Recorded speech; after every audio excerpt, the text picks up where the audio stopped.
नमस्कार, दर्पण में आपका स्वागत है। मैं पूर्वा मंधानी, मेरे साथ है हमारे एडिटर प्रवीण स्वामी और हम दोनों आपके सामने हमारा ये शो लेकर हाजिर हैं जिसका नाम है संकट सुरक्षा और स्वामी। आज के एपिसोड के लिए हमने आपसे जो सवाल पूछा था वो था कि मालदीव छोड़ो देश में एक बड़ा नारा क्यों बन गया है। प्रवीण, शो की शुरुआत करने से पहले हमेशा की तरह अगर आप हमारे दर्शकों को बता दें कि पूरा मामला क्या है। हमारे दर्शकों ने ज़रूर ये तमाशा टीवी पे देखा होगा जी।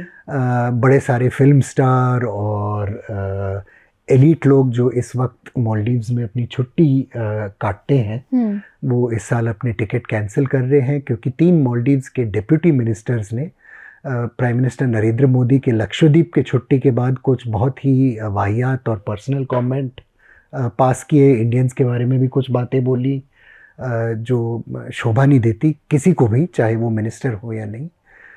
इंडिया ने काफ़ी स्ट्रांगली रिएक्ट किया इस बात पे और उसके बाद ये तीनों मिनिस्टर्स सस्पेंड किए गए हैं। नॉर्मली मिनिस्टर सस्पेंड नहीं किए जाते हैं, सरकारी मुलाजिम सस्पेंड किए जा सकते हैं। ये मिनिस्टर के सस्पेंड होने का पहले सुनने में नहीं आया, लेकिन खैर जो भी बैक स्टोरी है, मालदीव्स और उसके नए प्रेसिडेंट मोहम्मद मुइज़ू ने कुछ इशारा करने की कोशिश की है कि वो भारत की नाराज़गी को स्वीकार करते हैं और उस पर कुछ अमल करेंगे। इसकी बैक स्टोरी ये है कि काफ़ी टाइम से मालदीव्स में एक इंडिया आउट मूवमेंट चल रहा था जी। और प्रेसिडेंट मुइज़ू ने आते आते ही ऑफिस में आते आते ही ये इंसिस्ट किया कि इंडिया का वहाँ मिलिट्री मिशन जो है जिसमें 75 सैनिक हैं जो जहाज़ उड़ाते हैं और हेलीकॉप्टर उड़ाते हैं। अधिकांश उनका काम मेडिकल इवैक्यूएशन का है, दूर दराज के आइलैंड्स से लोग हॉस्पिटल लेके आते।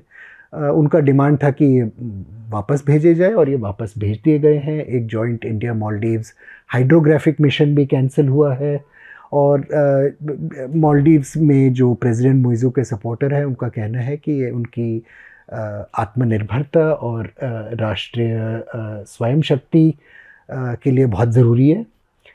तो कड़वापन इस बात पे बिल्ड हो रहा था जब ये ट्विटर वॉर पैदा हो गया और अब जैसे कि आपने देखा होगा टीवी पे ज़रूर, ये एक टूरिज़्म बॉयकॉट बन गया है। जी। तो अब देखते हैं ये सस्पेंशन के बाद क्या माहौल थोड़ा ठंडा होता है क्या कि बॉलीवुड के स्टार इस साल ये महीने बॉम्बे में ही काटेंगे। चलिए, इसी के साथ पहला सवाल लेती हूँ। संकल्प का सवाल है, हमारे मेंबर हैं, हमें हर बार सवाल भेजते हैं। आपका बहुत बहुत धन्यवाद संकल्प। बोल रहे हैं कि हम बहुत सारी कमेंट्री देखते हैं खासकर लेफ्ट की ओर से जो भारत सरकार पर ब्लेम करती है, जो मुझे रिडिकुलस लगता है। बोल रहे हैं हॉस्पिटैलिटी बिजनेस मॉडल की नाजुक प्रकृति को देखते हुए इस अनप्रोवोक्ड फियास्को की जिम्मेदारी पूरी तरह से मालदीव सरकार पर है। भारत सरकार ने किसी भी नीति में कोई बदलाव नहीं किया। लोग अपनी बुकिंग रद्द करने के लिए फ्री हैं, जैसे कि मालदीव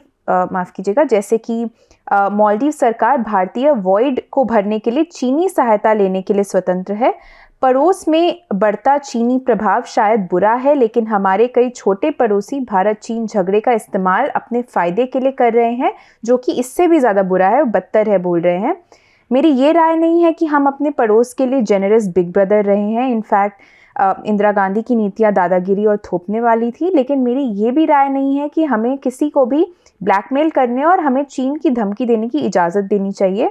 हम इस उम्मीद में नहीं रह सकते कि मुइज़ू का अंत भी गोटाबाया जैसा होगा, इसलिए हम चीन को पॉलिसी टूल बनने से कैसे रोकें, ये उनका पहला सवाल है। और दूसरी बात बोल रहे हैं पड़ोस की पार्टी पॉलिटिक्स से खुद को कैसे अलग रख सकते हैं। ऐसा प्रतीत होता है कि नेपाल, एसएल, श्रीलंका, मालदीव, बांग्लादेश के राजनीतिक पोल्स भारत के इर्द गिर्द बटे हुए हैं। जहाँ तक आपका पहला सवाल है संकल्प, और बहुत धन्यवाद हमारे प्रोग्राम पे फिर आने के लिए। जहाँ तक आपका पहला सवाल है, मुझे नहीं लगता कि ये संभव है कि किसी भी छोटे मुल्क को भारत चीन को एक टूल बनाने से रोक सकता है। आखिर भारत ही पिछले सालों में जब भारत मध्य पावर नहीं था, जब भारत के इतने साधन नहीं थे, तो हमेशा कोल्ड वॉर में दोनों ब्लॉक्स को प्ले ऑफ करने की कोशिश करता था ताकि वो दोनों बड़े स्टेट से जो फ़ायदे निकाले जा सकते थे वो निकाल ले पाए। हमारे ही लीडर कहते थे यूनाइटेड स्टेट्स को कि अगर आप मदद नहीं दोगे, फूड एड नहीं दोगे, वेपन्स एड नहीं दोगे, तो कम्युनिस्ट खतरा बहुत बढ़ जाएगा और उसी वक्त कम्युनिस्ट साइड को कहते थे कि अगर आप नहीं चाहते कि हम वेस्टर्न ब्लॉक में शामिल हो जाएं तो हमें एड दे। और आज की तारीख नेपाल, मालदीव्स, ये मुल्क वही कर रहे हैं जो दुनिया भर में कई सारे मुल्क कर रहे हैं। ऐसे पोलराइज सिचुएशन में ये होगा। इसमें लेकिन इस पर्टिकुलर क्राइसिस में एक और एलिमेंट है कि ये सिर्फ चीन से जुड़ने की बात नहीं हो रही है। जो कमेंट्स मालदीव्स के मिनिस्टर्स ने पास किए वो रेसिस्ट थे, वो डेफिनेटली ऑफेंसिव थे, और वो शायद इस बात से जुड़े हैं कि इंडिया आउट मूवमेंट सिर्फ प्रो चाइना मूवमेंट नहीं है, लेकिन एक इस्लाम पसंद या इस्लामिस्ट मूवमेंट है जो इंडिया को एक हथियार बनाया है मालदीव्स में लिबरल पार्टीज़ या लिबरल डेमोक्रेटिक पार्टीज़ को ख़त्म करने के लिए, और सक्सेसफुली कर पाया है। पिछले 2-3 साल में कई सारे घटना हुए हैं। पिछले साल एक योगा डे के फंक्शन पे हमला किया था और ये कहा गया था कि योगा इस्लाम के ख़िलाफ़ है। उसके पहले आपको याद होगा फॉर्मर प्रेसिडेंट मोहम्मद नशीद पे एक ऑलमोस्ट जानलेवा हमला किया गया, असैसिनेशन किया, बॉम्बिंग किया, ये कहते हुए कि वो नास्तिक हैं और देयरफॉर इसलिए इंडिया की सपोर्ट कर रहे थे। क्रिसमस के सेलिब्रेशंस पे अभी इश्यूज़ हुए हैं और इनहैबिटेड आइलैंड्स पे रोक लगाया गया है कि क्रिसमस के सेलिब्रेशंस हो। तो बहुत सारे और इशू चल रहे हैं जिसमें ये इंडिया आउट इशू घुस गया है। अब जहाँ तक टूरिज़्म सैंक्शंस की बात है, मैं इकोनॉमिक एक्सपर्ट नहीं हूँ। जहाँ तक मुझे पता है इंडियन टूरिज़्म मालदीव्स के बहुत हाई एंड जो टूरिज़्म है उसका एक रिलेटिवली छोटा हिस्सा है, और हमारे टूरिस्ट ना जाने से उनकी इंडस्ट्री तो बर्बाद नहीं होगी। लेकिन मैं इस बात से आपसे पूरी तरह सहमत हूँ कि अगर किसी को ऑफेंसिव लगता है कि किसी कंट्री के पॉलिसी या बिहेवियर ऑफेंसिव है इंडिया के ख़िलाफ़, तो डेफिनेटली इंडियंस को अपने पैसे वहाँ खर्च करने नहीं चाहिए, और बहुत सारी सुंदर जगह है जहाँ वो अपनी छुट्टियों के लिए जा सकते हैं। क्या ये बॉयकॉट करने से मालदीव्स का बिहेवियर अफेक्ट होगा? I very much doubt it, लेकिन देखना होगा। इनका दूसरा सवाल ये था कि हम पड़ोस के पार्टी पॉलिटिक्स से खुद को कैसे अलग कर सकते हैं? पड़ोस के पार्टी पॉलिटिक्स से अपने आप को अलग रखना अगेन इसलिए मुश्किल है क्योंकि पड़ोस की सारी पार्टियां जो रीजनल पावर है उसकी मदद चाहते हैं। अब मेरे ख्याल से प्रेसिडेंट मोइज़ू कुछ ही वक्त में देखेंगे कि जबकि चाइना एक हद तक उनको सपोर्ट देने को तैयार है। चाइना कोई कामधेनु नहीं है जो दूध देते रहेगा उनको। श्रीलंका में भी गोटाबायाज की एक ड्रीम था कि चाइना उनको इस परिस्थिति में ले आएगा कि उनको इंडिया की कोई ज़रूरत नहीं होगी। चाइना वैसे पैसे देने को तैयार नहीं था, इनफैक्ट उनकी डेट की प्रॉब्लम खड़ी हो गई। पाकिस्तान तो सबसे बड़ा केस है जिसके यहाँ बहुत ही बड़े ख्वाब थे चाइना के बारे में, और वो ख्वाब बिटरे हो गए। इनफैक्ट ये कहा जाता है कि चाइनीज़ ने उनको 1-2 बार बैठा के समझाया कि ये उम्मीद मत रखो कि हम कोई कैश डिपॉजिट बॉक्स आपके लिए चला रहे हैं, आपको दूसरे मुल्कों के साथ और इंडिया के साथ भी अपने रिश्ते अच्छे रखने पड़ेंगे। चाइनीज़ भी नहीं चाहते कि वो पैसे बहाते रहें और उनके इन्वेस्टमेंट्स पे रिटर्न कभी ना आए, वो भी चैरिटी बिजनेस में नहीं है। तो मेरे ख्याल से मालदीव्स में ये रियलाइजेशन, जब ये इंडिया आउट एक्साइटमेंट थोड़ा ख़त्म होगा, प्रेसिडेंट मोइज़ू का बिहेवियर भी मॉडरेट होगा। इंडिया आखिर सिर्फ वहाँ टूरिज़्म में इन्वॉल्व नहीं है, लेकिन कुछ बड़े बड़े प्रोजेक्ट्स भी हैं, एयरपोर्ट से सिटी को लिंक करने का, बाकी इन्वेस्टमेंट्स होटल्स और टूरिज़्म इंफ्रास्ट्रक्चर में डालने का, वो पैसे मालदीव्स को चाहिए। मालदीव्स की ये परिस्थिति नहीं है कि वो भारत के पैसे खो दे सकते हैं, और भारत भी अपना इन्फ्लुएंस पूरी तरह खोना नहीं चाहेगा। तो वो मालदीव्स में गवर्नमेंट से भी रिश्ते बनाने की कोशिश रखेगा और ऑपोजिशन को भी एक्टिव रखेगा। हाँ, आप ठीक कह रहे हैं कि वो दिन चले गए जब भारत नेपाल में या श्रीलंका में सरकारों को गिरा सकती थी, और वो अच्छा ही हुआ है कि वो दिन चले गए, क्योंकि उनसे मेनली भारत को कड़वापन और रिजेंटमेंट मिला, ना कि कोई फ़ायदा। लेकिन भारत को अब वाइजली अपने पावर इंस्ट्रूमेंट्स यूज़ करने पड़ेंगे, इन्वेस्टमेंट्स यूज़ करने पड़ेंगे, ताकि ये इंडियन ओशन आइलैंड्स में मैक्सिमम भारत का इन्फ्लुएंस रहे। अगला सवाल राहुल का है, पूछ रहे हैं कि मालदीव्स में बहुत सालों से इस्लाम पसंद पार्टियों की ताकत बढ़ती जा रही है। पहले हमने सुना था कि वहाँ के कुछ लड़के अलकायदा और इस्लामिक स्टेट के साथ शामिल होने गए हैं, इसकी वजह क्या है? राहुल, बहुत ही अहम सवाल आपका है। ये कहा जाता है बाय मालदीव्स अथॉरिटीज़ कि 436 शायद 430 के से थोड़ा ज़्यादा नंबर युवक इस्लामिक स्टेट और अलकायदा में लड़ना जाना चाह रहे थे, जिनमें से 170-173 शायद लड़के एक्चुअली गए अपने फैमिलीज़ के साथ, वहाँ रहे। उनमें मालदीव्स के कुछ बड़े जाने माने स्टार फिगर्स भी थे। हसन शिफाजी एक बहुत बड़ा वहाँ का वीडियो स्टार होता था, वीडियो और सिंगिंग स्टार, जिसको कुछ फिर रिलीजियस एक्सपीरियंस हुआ। वो अपने वाइफ और बच्चों के साथ वहाँ चले गए, सारे ही सीरिया में मारे गए अनफॉर्चुनेटली। ये एक्चुअली रेडिकलाइजेशन का प्रोसेस जो है मालदीव्स में काफ़ी अरसे से चल रहा है। 9/11 की घटनाओं के बाद यूनाइटेड स्टेट्स ने एक मालदीवियन नेशनल को सबसे पहले ग्वांटानामो बे भेजा था, जब ये पता किया गया कि वो अलकायदा से जुड़ा हुआ था। और उसके बाद एक मालदीवियन सुइसाइड बॉम्बर भी था, जिसने पाकिस्तान के इंटर सर्विसेज इंटेलिजेंस हेडक्वार्टर्स पे हमला किया अलकायदा के लिए। धीरे धीरे ये किस्से आते गए। 2 मालदीवियन लड़के कश्मीर में भी मारे गए लड़ते हुए।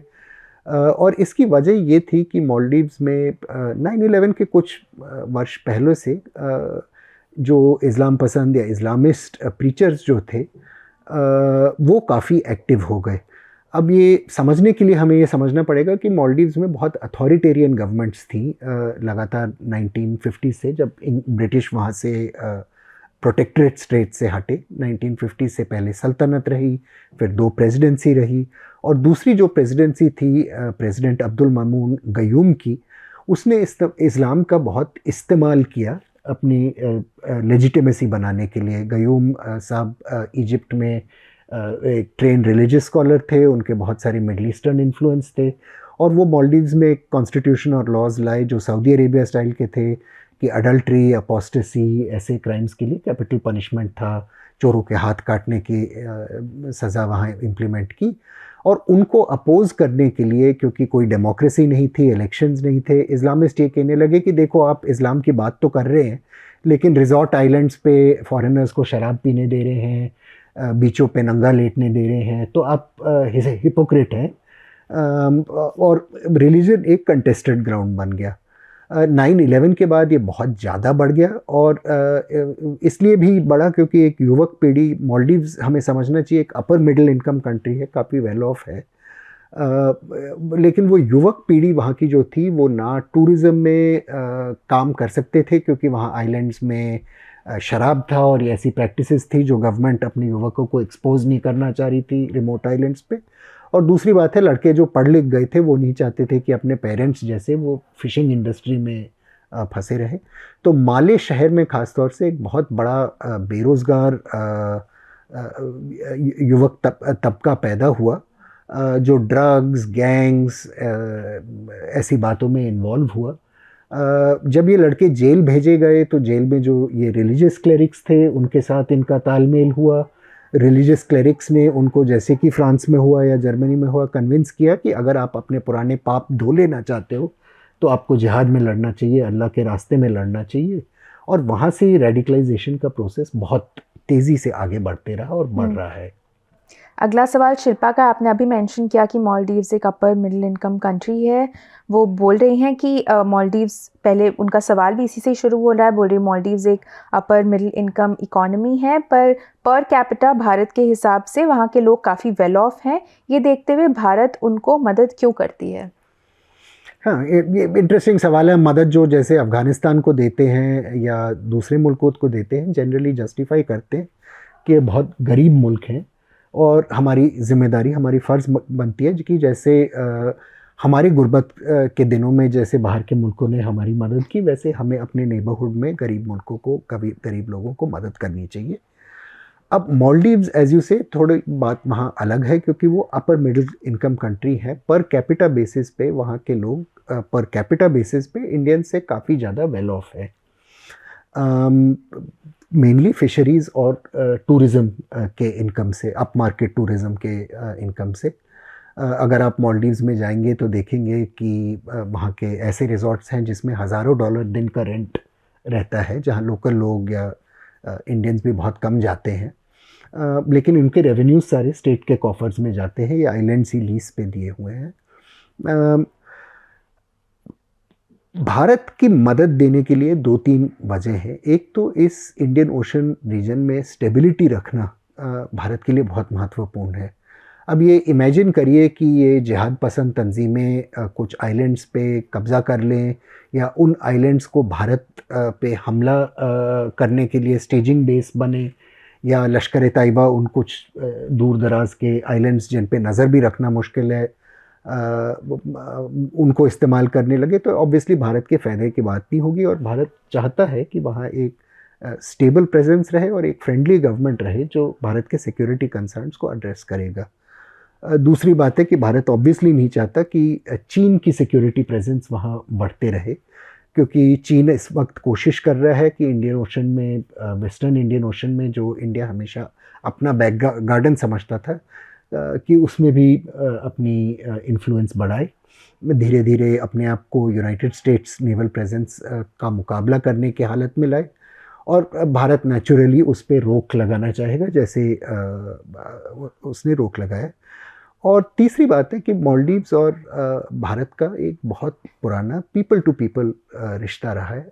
अभी भी मालदीव्स के बहुत सारे लोग भारत में पढ़ने आते हैं। मालदीव्स के लोग मेडिकल ट्रीटमेंट के लिए बहुत बड़े पैमाने पे केरला में आपको दिखाई देंगे। और एक ये जो रिश्ता है, पीपल टू पीपल रिश्ता, नेचुरली भारत उसको गवा नहीं देना चाहता है। मालदीव्स के लोग नेचुरली पसंद नहीं करेंगे कि चीन में, जहाँ उनकी कोई कल्चरल सिमिलैरिटी नहीं है, कि वहाँ जाए वो अपने इलाज के लिए या पढ़ाई के लिए, और अभी भी पसंद करते हैं कि केरला जो बगल में है वहाँ जाए। तो इन स्ट्रेंथ्स पे कैपिटलाइज करना बहुत लॉजिकल है, और सम्स ऑफ मनी इन्वॉल्व बहुत छोटे हैं।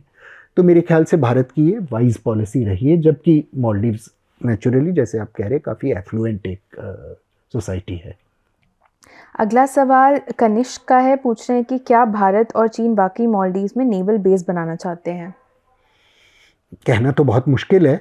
पहली बात तो ये है कि सदर्न मालदीव्स के आगे यूनाइटेड स्टेट्स का चेगोस आइलैंड्स में बहुत पुराना प्रेजेंस रहा है, और यूनाइटेड किंगडम सदर्न मालदीव्स के आइलैंड्स में एक वक्त एक बहुत बड़ा एयरबेस रखता था। लेकिन मालदीव्स अनलाइक श्रीलंका, उसकी जियोग्राफी ऐसे नहीं है कि बहुत बड़ा हार्बर या नेवल बेस वहाँ बन सकता है। डेफिनेटली ये एयरबेस की एक अहमियत है डीप सदर्न इंडियन ओशन में। वहाँ रनवे स्ट्रिप है और चाहेंगे, लेकिन मालदीव्स की जियोग्राफी उस प्रकार की नहीं है कि चाइना या इंडिया बहुत बड़ा वहाँ परमानेंट नेवल प्रेजेंस रख पाए। इन आइलैंड्स की ज़्यादा इसलिए अहमियत है क्योंकि एयरबेसेस बन सकते हैं, और बिकॉज इनके एक इंटेलिजेंस वैल्यू है ट्रैफिक को मॉनिटर करने के लिए, और आने जाने, दूसरे नेवीज़ के आने जाने को मॉनिटर करने के लिए। मेन इंटरेस्ट का भारत का यही है कि चाइनीज़ नेवल प्रेजेंस और इंटेलिजेंस प्रेजेंस इन आइलैंड्स पे जितनी मिनिमम रहे, भारत उसको उतना बेहतर समझेगा। भारत के ने इस वक्त सेशेल्स, मॉरिशस, बाकी जगह बहुत कोशिश की है कि नेवल प्रेजेंस अपनी बढ़ाए। चाइना भी उन एरियाज़ में ही कोशिश कर रही है। तो मालदीव्स में चाहे बेसेस का ऐसे कोई रेस ना हो, एक स्ट्रेटेजिक इम्पोर्टेंस तो है। और जैसे कि मैंने बोला, क्योंकि बहुत सारे छोटे छोटे आइलैंड्स हैं जहाँ से भारत ज़्यादा दूर नहीं है, टेररिज्म का भी एक खतरा रहता है, जिसको ख़त्म करने के लिए, ख़त्म करने में भारत का एक बहुत ऑब्वियस इंटरेस्ट है। आज का आखिरी सवाल लूँगी। सागर का सवाल है, बोल रहे हैं राष्ट्रपति मुइज़ू के आने के बाद मालदीव्स ने ऐलान किया कि पॉपुलेटेड आइलैंड्स में क्रिसमस पे बैन लगाया, और ये भी कहा कि वो इस्लाम को शासन में ज़्यादा महत्व देंगे। क्या मालदीव्स भी पाकिस्तान जैसे इस्लामिक रिपब्लिक बनने के रास्ते पर है? वेल, प्रैक्टिकल आंसर ये है कि कॉन्स्टिट्यूशनली, लीगली मालदीव्स ऑलरेडी एक इस्लामिक रिपब्लिक है। मालदीव्स के लॉज ये अलाउ नहीं करते कि कोई मालदीवियन इस्लाम को छोड़े और कोई दूसरा धर्म कबूल करे। सिटीज़न बनने के लिए मुस्लिम ना सिर्फ मुस्लिम बट सिटीज़न बनने के लिए सुन्नी मुस्लिम होना पड़ता है। सिर्फ सुन्नी स्कूल्स ऑफ थॉट वहाँ अलाउड है, शिया भी वहाँ अलाउड नहीं है। बच्चों की पढ़ाई में बहुत सारी टेक्स्ट बुक्स में काफ़ी ऑफेंसिव एलिमेंट्स वहाँ हैं, और ये कट्टरपंथी वहाँ काफ़ी सालों से बढ़े आ रही है। कुछ साल पहले एक बहुत ही दुखनाक इंसिडेंट हुआ था कि उनके नेशनल म्यूज़ियम में एक प्राइसलेस बुद्धा का हेड था, जिस पे एक जिहाद पसंद मॉब ने हमला किया और वो बुद्धा के हेड तक को तोड़ दिया म्यूज़ियम में। बात यह है कि मालदीव्स हमेशा ऐसे नहीं रहा है। इब्न बटूता की किताबें, या इब्न बटूता जो फेमस ट्रैवलर और काजी थे, उनका ज़िक्र तो आपने 10th स्टैंडर्ड या 9th स्टैंडर्ड में ज़रूर सुना होगा। इब्न बटूता कुछ वक्त के लिए इन आइलैंड्स में 14वीं शताब्दी में काजी लगाए गए थे, और वो बहुत दुखी हो गए क्योंकि उन्होंने बहुत कोशिश की कि औरतों को कन्विंस करने की कि उनको कपड़े पहनने चाहिए, और उनके पूरे मतलब इस्लाम पे ज़ोर देने के बावजूद वहाँ की औरतें उनकी बात मानने को राज़ी नहीं रही, और टेम्प्रेरी मैरिज की एक प्रथा चलती थी, सेलर्स विजिटिंग सेलर्स और लोकल वेमेन के बीच में, उसको भी वो रोक ना पाए। और 50s 60s तक की आप फ़ोटो मालदीव्स के आइलैंड्स में देखोगे तो आप देखोगे कि बुर्का या अरब स्टाइल हेड ड्रेस मर्दों का ये था ही नहीं। ये रियली 70s से गवर्नमेंट जब गयूम साहब का आया तब से ये इस्लामाइजेशन प्रोसेस बढ़ने लगा, और ये कानून लाई गई जो काफ़ी मतलब उस वक्त की सऊदी अरेबिया के कानूनों से सिमिलर थी और पाकिस्तान से सिमिलर थी। अब अनफॉर्चुनेट बात यह है कि सऊदी अरेबिया में अब ये रूलर्स समझ रहे हैं कि तरक्की लाने के लिए उनको एक सोशल लिबरलिज़म भी लाना पड़ेगा। पाकिस्तान में भी काफ़ी हद तक जनरल्स ये समझने लगे हैं, लेकिन अनफॉर्चुनेटली मालदीव्स कदम पीछे की तरफ लगातार ले रहा है।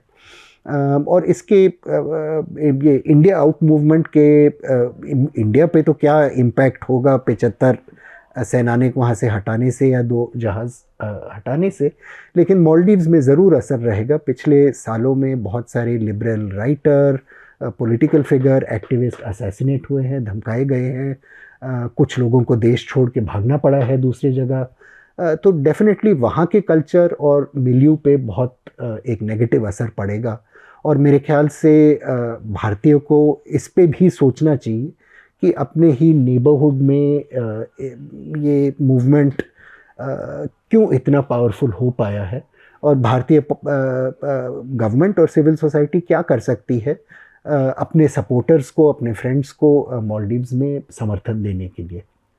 चलिए, इसी के साथ हमारा आज का एपिसोड यहीं ख़त्म होता है। आशा करती हूँ आपको एपिसोड पसंद आया होगा। हमसे जुड़ने के लिए आप सभी का बहुत बहुत धन्यवाद।